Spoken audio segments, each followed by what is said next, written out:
Hi friends, welcome to my channel. ఈరోజు గుంట పొంగనాలు ఎలా తయారు చేసుకోవాలో చూపించబోతున్నాను. ఈ గుంట పొంగనాలికి కావాల్సిన ఇంగ్రీడియంట్స్ చూద్దాం.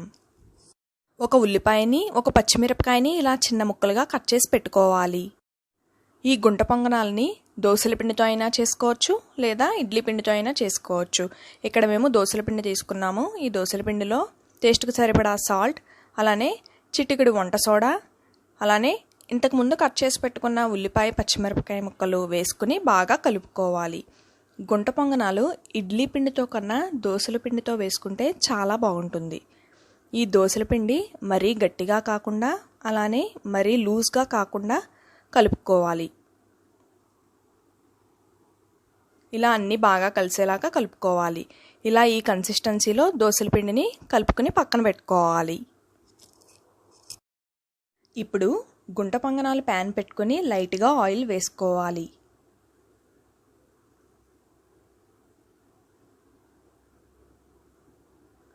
ఇలా ఆయిల్ వేసుకున్న తర్వాత దోస బ్యాటర్ని వేసుకోవాలి.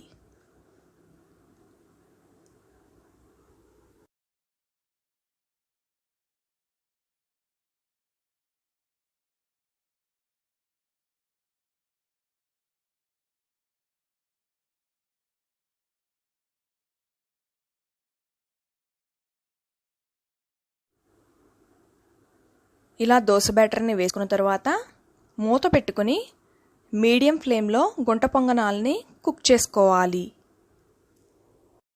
ఇప్పుడు మూత తీసుకుని ఈ గుంట పొంగనాలని బ్యాక్ సైడ్ టర్న్ చేసుకోవాలి.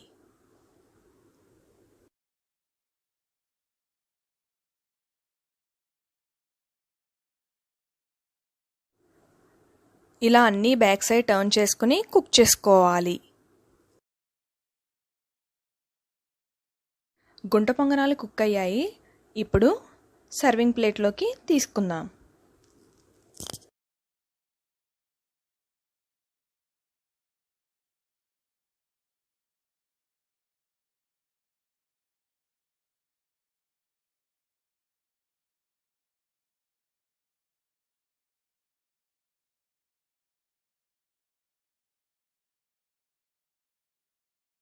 ఇలానే రిమైనింగ్ గుంట పొంగనాలని కూడా వేసుకోవాలి.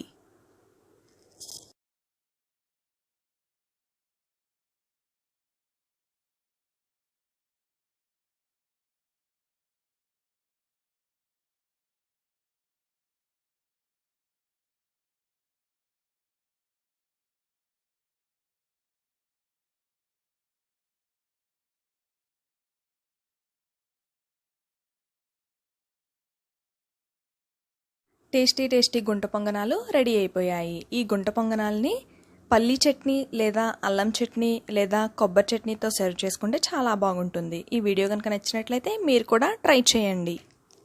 Thank you friends. ఈ వీడియో కనుక నచ్చినట్లయితే లైక్ చేయండి మరియు కమెంట్ చేయండి. మరిన్ని వీడియోస్ కోసం మన ఛానల్ని సబ్స్క్రైబ్ చేయండి. అలానే ఈ వీడియోని షేర్ కూడా చేయండి.